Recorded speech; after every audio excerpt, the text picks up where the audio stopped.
En fait, le style de la vie ou le rythme de la vie, en fait, nous enseigne simplement à nous-mêmes sortir Dieu de notre vie.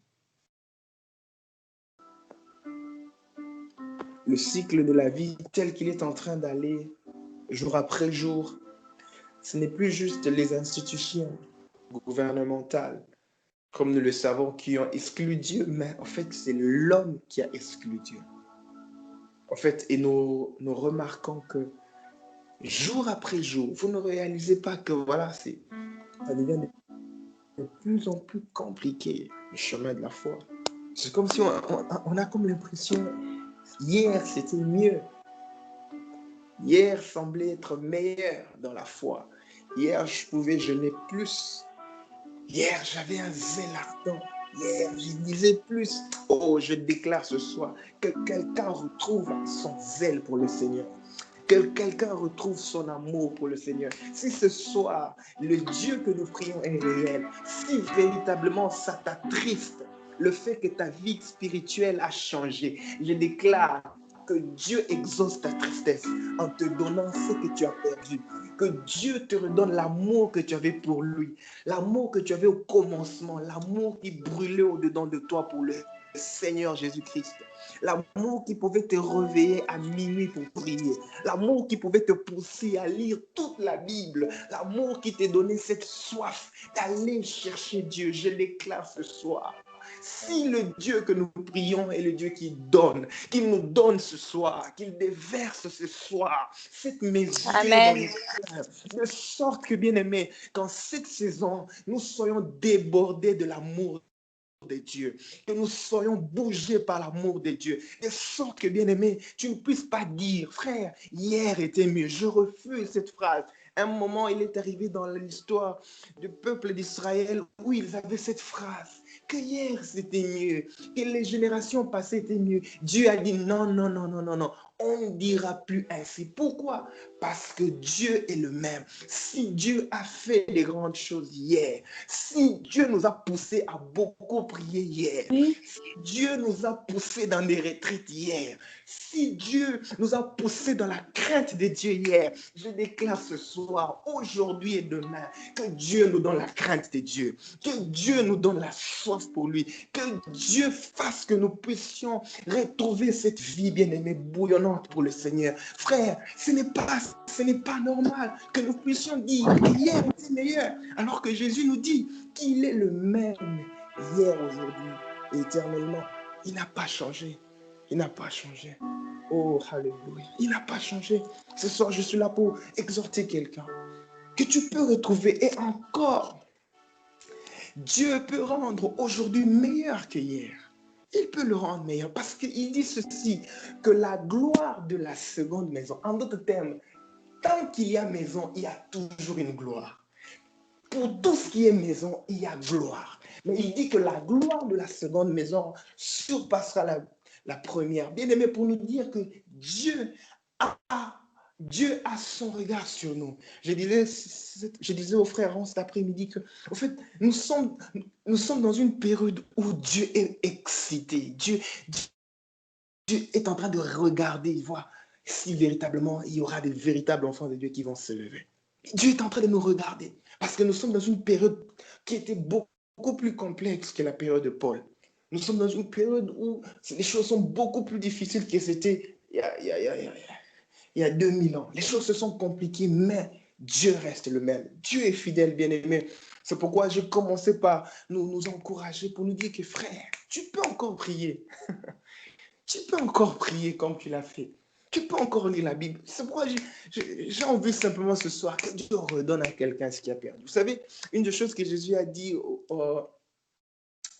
dans sa prédication, le but pour lequel il est venu. En fait, Jésus est venu nous donner ce qui est perdu. Parce que la Bible dit, le voleur vient pour voler, dérober et égorger. Mais moi, je suis venu donner la vie et la vie en abondance. Alléluia. Je suis venu donner. Là où le voleur est passé, Là où le voleur est venu en premier, le sauveur vient en dernier pour sceller. Je déclare, bien-aimé, si quelqu'un, bien-aimé, avait perdu quelque chose, j'insiste, je ne sais pas, si quelqu'un a perdu quoi, je n'ai même pas envie de savoir. J'aimerais simplement te dire que tu peux le retrouver. Parce que c'est pourquoi Jésus est venu. Parce que tout ce que nous avons, toutes les promesses que Dieu nous a faites, c'est au fait ce que nous avions perdu. Sais-tu que tes promesses, c'est ce que tu as perdu dans le temps? Les promesses que Dieu nous fait, c'est ce que nous avons perdu à cause du péché, à cause du temps. Quand Dieu crée l'homme, il ne lui fait pas des promesses parce qu'il lui donne. Mais c'est à cause du péché que Dieu maintenant commence à venir donner des promesses, ainsi de suite. Et c'est pourquoi Jésus dit que je suis venu pour donner ce qui est perdu. Parce qu'au commencement, Adam a perdu quelque chose. L'homme a perdu quelque chose au commencement. C'est pourquoi Jésus dit, je suis le premier et le dernier. Parce qu'au premier, j'avais donné. Mais je me suis rendu compte que le diable est passé. Mais je viens en dernier pour redonner. Cette fois-ci, ce que Dieu donne, personne ne va prendre. Je déclare que ce que tu vas recevoir de Dieu, c'est en ces temps que tu ne le perdes plus. Que c'est que Dieu, le Seigneur avait dit à la femme, à Marie, que voilà, Marie a choisi la bonne part. Il y a des parts qu'il ne faut jamais perdre. Il dit, Marie a choisi la bonne part qui ne lui sera jamais ôté. Oui, oui, il y a des choses que le diable ne pourra plus voler. Il existe des choses que Satan ne peut plus voler. Il y a des choses que Dieu a permis qu'il vole. Mais il y a des choses que Jésus lui a dit, toi, Satan, ça sera invisible à tes yeux. Et le Seigneur dit, Marie a choisi la bonne part qui ne lui sera jamais ôtée. Alléluia. Alléluia. C'est pourquoi, bien-aimé, les temps que nous passons ici, c'est vrai, nous sommes sur Skype. Frère, nous ne sommes pas sur Skype. Je vais dire à quelqu'un, si tu dis que nous sommes sur Skype, tu ne restes que là, tu es à côté. Frère, nous sommes au ciel. Nous sommes au ciel. Sa présence, c'est ça le ciel. Nous ne sommes pas juste sur Skype. Nous sommes connectés au ciel. C'est pourquoi, frère, ces temps, moi, je l'attends ardemment. Parce que je sais, ce n'est pas question du frère Aaron, ni de la sœur Cynthia, ni de la sœur Dorcas. Frère, il est question de moi et mon Dieu. Il est question de toi et ton Dieu. Alors je prends au sérieux. Vous allez voir que non, beaucoup de gens, quand ils commencent le programme de prière, après un moment, ils se relâchent. Non, frère, ne sois pas de ceux qui se relâchent. La Bible déclare, nous ne sommes pas de ceux qui se relâchent. La Bible déclare que mon juste vivra par la foi. Mais si il rétrograde, d'autres versions disent, mais s'il se relâche, je ne prends plus plaisir en lui. Et vous savez quoi? C'est à cause de ce verset, parce que si vous lisez la Bible, à l'époque, il n'y avait pas trop de chapitres. En fait, si tu veux comprendre Hébreu 11, ça n'avait pas commencé à « Or, la foi est une ferme assurance ». Si vous regardez très bien, on utilise le mot « ferme assurance » parce que le verset précédent parle du relâchement. Si vous lisez le verset qui vient avant Hébreu 11, il est dit « Oh, mon juste », j'aime bien la version qui dit « Mon juste vivra par la foi ». Mais s'il se relâche ou s'il rétrograde, je ne prends plus plaisir en lui. Alors, vite, on va dans Hébreu 11, on dit « Or, la foi est une ferme assurance ». Vous voyez, pourquoi on parle ici d'une ferme assurance? Parce qu'on a d'abord posé des fondements en disant que non, la foi ne connaît pas de relâchement. La foi ne doit pas connaître le relâchement. Bien aimé, c'est un poison de permettre le relâchement dans ta marche de la foi.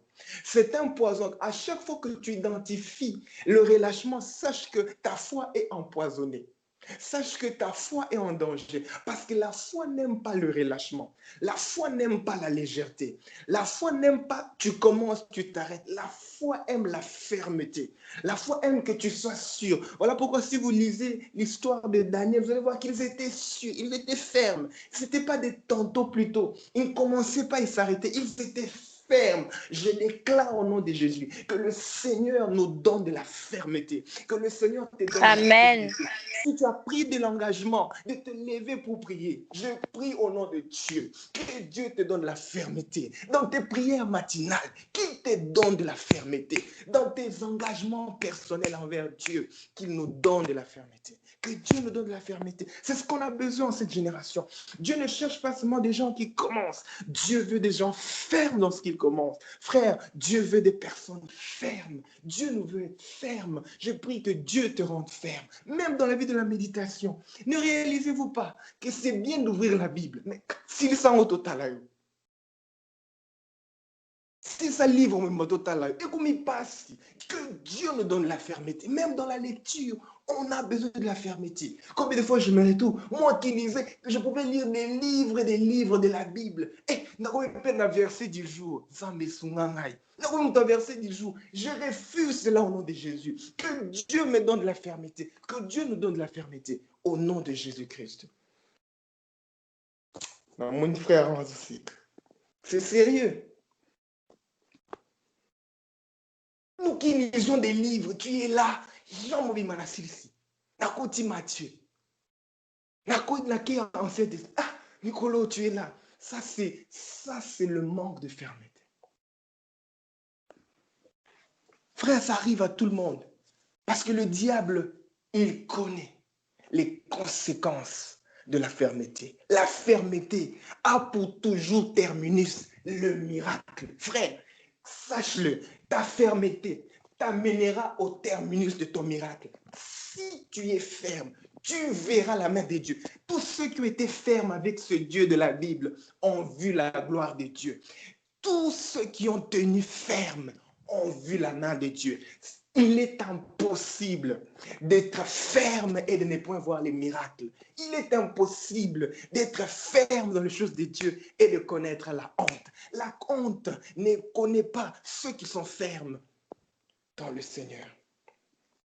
C'est pourquoi le diable, tout ce qu'il cherche en ces temps de la fin, il nous empêche d'être fermes. Nous sommes des chrétiens tâtonnants. Voilà pourquoi Élie, quand il est allé dans la maison d'Israël, vous savez ce qu'Élie a dit? Élie a trouvé des gens qui étaient aussi avec Dieu, mais à un moment aussi, ils n'étaient plus avec Dieu.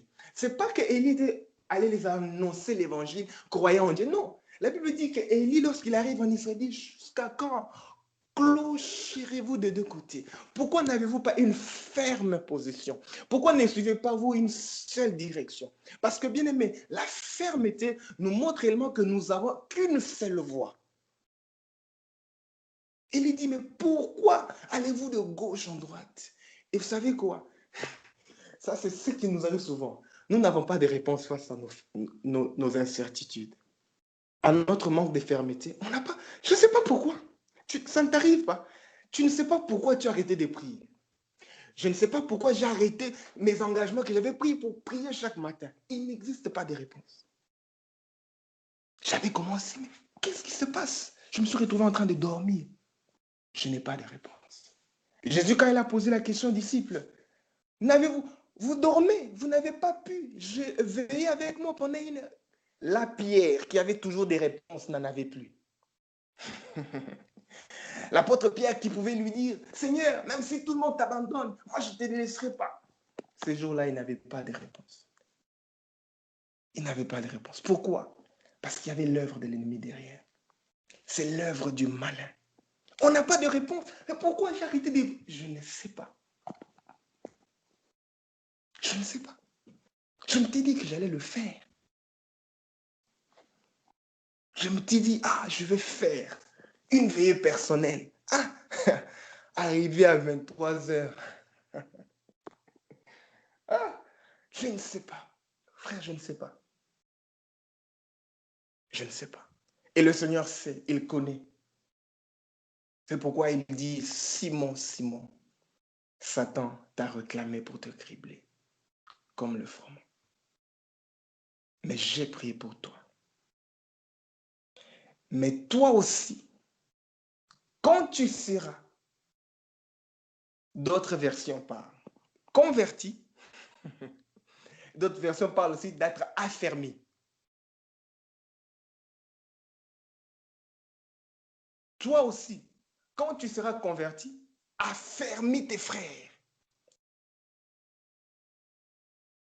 Vous voyez les amis, que même l'un des signes de la chrétienté, c'est lorsque nous pouvons manifester de la fermeté.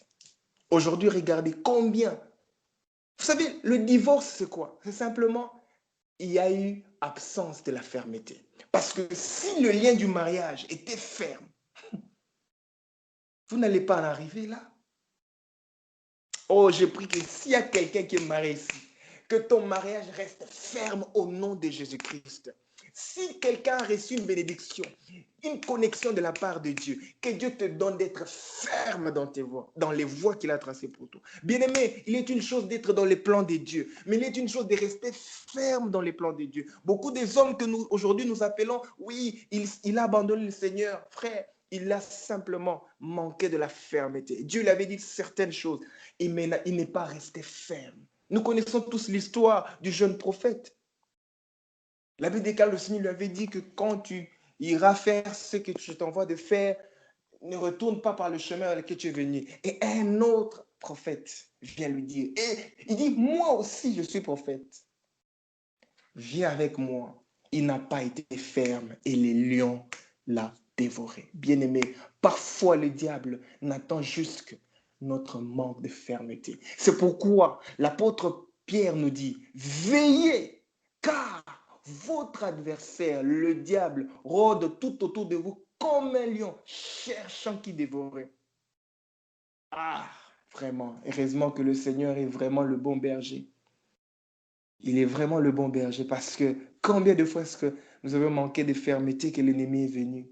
Oh, je bénis le Seigneur parce qu'il est le bon berger. Il est plus fort que David. Même quand le lion a mis sa gueule sur nous, il vient, il enlève sa gueule et il nous sort de sa puissance. Je prie que Dieu sorte quelqu'un de la puissance des ténèbres. S'il y avait déjà une influence du diable dans ta famille qui commençait déjà à dévorer ta vie chrétienne, je déclare que la main de Dieu te sorte de la gueule de l'ennemi au nom de Jésus. Je déclare ce soir au nom de Jésus-Christ, si l'ennemi avait déjà commencé à prendre de l'emprise dans ta vie spirituelle, que la main puissante de Dieu te sorte de la gueule du lion au nom de Jésus-Christ. Au nom de Jésus. Au nom de Jésus. Parce que c'est lui qui est avec nous, qui est en nous, est plus fort que celui qui est dans ce monde. Alléluia. Alléluia. Alléluia. La fermeté, frère. La Bible dit, oh, la foi est une ferme assurance et une démonstration. Parce que là où il y a la fermeté, ce n'est pas une idée. Hein. C'est pas une idéologie, c'est pas une pensée. Ah, moi je veux faire, non. Il faut qu'il y ait une évidence. Il y a toujours une évidence. Si tu dis que tu es ferme, ben, tu vas être éprouvé. Tu vas être éprouvé. Il nous faut cultiver. Frères, sœurs, regardons un peu juste une simple analyse. Ces grands arbres que nous voyons, lorsque vous touchez, vous allez voir que non. Parfois, quand vous voyez que l'arbre a été coupé, vous dites, mais comment ils ont pu couper? Parce que cet arbre est fortement enraciné. La fermeté, ça se cultive, frères, sœurs. Vous voyez ce que nous sommes en train de faire? Les temps qu'on vient dans la présence de Dieu, jeudi, lundi, il y a des racines. Il y a des racines. Vous savez, ce qui nous rend forts, c'est ce qu'on ne voit pas. Quand les racines se forment, frère, même le frère Aaron qui conduit les prières, il ne voit pas. Il n'y a que Dieu qui voit. Il n'y a que Dieu qui voit. Mais au contraire, ce qui s'est fait, je suis en train de dire, ce qui se fait dans le secret. Aujourd'hui, le monde ne voit pas ce que nous sommes en train de faire. Mais je vous assure, bien-aimés, il y a quelque chose qui se fait. Il y a de la fermeté. Ça nous rend fermes. Et vous savez, après, regardez très bien. Il faut que l'arbre d'abord pousse, qu'il y ait d'abord un tronc, et ensuite il y aura des fruits. Si vous regardez très bien, le tronc est souvent très solide.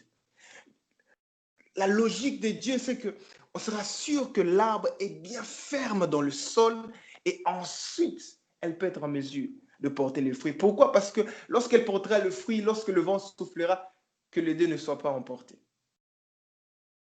Donc, il y a des bénédictions, il y a des richesses qui vont se manifester dans ta vie juste après ta fermeté. Le diable nous empêche souvent d'être fermes parce qu'il connaît les conséquences de la fermeté. Les conséquences de la fermeté, c'est souvent le fruit. Nous portons du fruit. Bien-aimé, tu seras productif lorsque tu seras ferme. Nous serons productifs lorsque nous allons demeurer fermes. Frère, il n'existe pas de stérilité là où il y a la fermeté. Bien-aimé, Abraham est resté fidèle à Dieu et Dieu a changé sa stérilité en fermeté. Je déclare à quelqu'un que si tu es fidèle, si tu restes ferme, il y aura toujours un changement. Parce que là où il y a la fermeté, il y a un changement. Parce que ce qui reste ferme, bien aimé, Dieu le change. Parce que Dieu, il voit, il n'y a que moi qui ne change pas. Alors quand il voit quelque chose qui essaie d'être comme lui, alors Dieu intervient. Parce que Dieu lui-même sait qu'il n'y a que lui qui ne change pas. Il n'y a que lui qui est assis sur son trône. Il n'y a que lui que personne ne peut secouer. Alors quand tu adoptes la fermeté, Dieu dit, il va être comme moi, je le touche alors. C'est pourquoi, bien aimé, si nous restons fermes, nous vivons les miracles. Les miracles pour ceux qui sont fermes. Les miracles nous connaissent l'adresse des hommes et des femmes fermes. La Bible me parle d'un homme, Élie. J'imagine vraiment il doit avoir la foi d'aller jusqu'au torrent des Kérites et d'attendre. Monsieur le corbeau de m'amener la nourriture. Attends Seigneur, est-ce que c'est un rêve ou tu es en train... Parfois quand nous lisons ces choses, frères, nous lisons seulement et croyons seulement. Et va au torrent des Kérites. Là, j'ai ordonné pas un humain mais un corbeau. Vous imaginez? Donc, il est là, il attend le corbeau. Dites-moi, si ce n'est pas une foi ferme dans la parole de Dieu, quoi d'autre ça peut être? Vous savez, bien aimé, vous allez constater une chose. Nous n'avons pas une foi ferme dans la Bible. Il y a encore des tâtonnements. Ah, ça, ce n'est pas Dieu. Il y a des gens qui se disent, oh non, là, ce ne sont que des images. Est-ce que Dieu vraiment peut faire ça? Est-ce que vraiment? Moïse a failli tomber dans ce piège. Ah, est-ce que vraiment Dieu vous donnera-t-il de la manne, de la nourriture? Et à cause de cela, Dieu l'a frappé. Je prie, frère, que Dieu nous donne une foi ferme dans sa parole. Bien-aimé, c'est très important. On peut nous prêcher, on peut t'imposer la main. Mais si toi-même, tu ne crois pas fermement dans la parole de Dieu, bien-aimé, je peux te dire que mon imposition de main ne peut peut-être pas apporter quoi que ce soit. Mais si tu crois, vous savez ce que j'aime avec Anne? Anne est allée dans la présence de Dieu, mais elle croyait fermement au Seigneur. Au point même quand Élie le sacrificateur lui a dit, sors de ton vin. Il dit, monsieur le sacrificateur. Heureusement que Anne était travaillée du cœur. Vous imaginez la blessure du cœur qu'elle peut avoir, qu'un homme de Dieu lui dise, sors de ton vin alors que moi j'ai mes problèmes. Heureusement qu'Anne avait la maîtrise de soi. Vous imaginez, quelqu'un vient vous dire, voilà, sors de ton vin. Tu dois avoir un cœur à vite pardonner. Hein. Si c'est les sœurs de ce jour, pasteur vraiment spirituel, t'es. Hein? Comment des préjugés? Peut-être tu allais même le poster sur ton statut WhatsApp. Arrêtez avec vos préjugés. Mais Anne n'a pas regardé ça. Vous savez, quand vous êtes ferme, Dieu vous change de caractère. Anne n'a pas regardé parce qu'elle sait que le miracle vient du Seigneur. Ce soir, je suis venu encourager quelqu'un à cultiver la fermeté. Ça ne rate jamais. Regardez très bien. Le but de l'ennemi, c'est de nous empêcher d'être fermes. Vous allez voir que non, les choses que parfois le frère nous dit ici, ah, tu vas te dire, ah, est-ce que ces choses, c'est vraiment ça? La Bible dit, mon juste vivra par la foi. En d'autres termes, celui qui croit se doit d'être ferme dans ce qu'il croit. Parce que la réalité te présentera toujours le contraire de ce que tu crois. La fournaise, alors que la fournaise représentait la mort. Shadrach, Meshach, Abednego espéraient dans la délivrance du Seigneur. Celui qui est ferme, c'est parce qu'il a vu les choses différemment. Si Noé n'était pas ferme, je suis qu'il allait s'arrêter en chemin. Quoi? Est-ce qu'il y aura une pluie? Et très souvent, l'ennemi de la fermeté, ce sont nos raisonnements. Beaucoup de choses. Est-ce que. Frère, qui nous demande de raisonner? Vous savez, j'ai écouté un homme de Dieu qui m'a beaucoup béni. C'est un prophète. Il disait que le Seigneur lui fait comprendre que non, un prophète ne raisonne pas. Dès les moments où il raisonne, il n'est plus prophète. Un prophète dit ce que Dieu lui dit de dire, point bas. La raison n'est pas son problème. Parce que Dieu a déjà raisonné à sa place. Je vais dire à quelqu'un, Dieu a déjà raisonné avant de donner la Bible. Ce n'est pas à nous de devenir philosophes de la parole de Dieu. Si Dieu t'a donné une parole, il a déjà raisonné. Ce n'est plus à toi de raisonner. Dieu a déjà raisonné et quand il a raisonné, il sait pourquoi il a dit. Alors crois seulement ce qu'il a dit. Bien aimé, c'est pourquoi il nous faut d'être fermes. Parce que nous sommes fermes, parce que nous faisons confiance en celui qui a dit. Parce que Dieu ne dit pas et puis il raisonne. Non, non, non, non. Nous sommes ainsi. Nous parlons et puis nous raisonnons. Mais Dieu a déjà raisonné et c'est pourquoi il a parlé. C'est pourquoi la parole de Dieu est sûre. La parole de Dieu est sûre. La parole de Dieu est sûre. L'insigne dit le Seigneur est sûr. Si Dieu s'est permis de te le dire, c'est parce qu'il est sûr de ce qu'il t'a dit. Frère, sœur, Dieu ne parle pas pour nous plaire. Dieu ne parle pas pour nous flatter. S'il a dit, c'est parce qu'il sait que cela est sûr. C'est pourquoi, bien-aimé, ce n'est pas à nous de raisonner. Les raisonnements, bien-aimés, ne vont rien changer. Notre part, c'est d'être ferme dans ce qu'il a dit. Parce que nos raisonnements peuvent nous sortir de ce que Dieu a mis devant nous.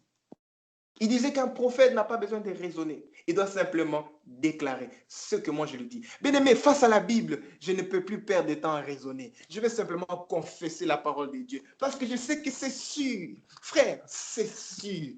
C'est sûr. Ce que Dieu a dit est sûr. Alléluia. Est-ce qu'on peut prier? Est-ce que quelqu'un est là ce soir?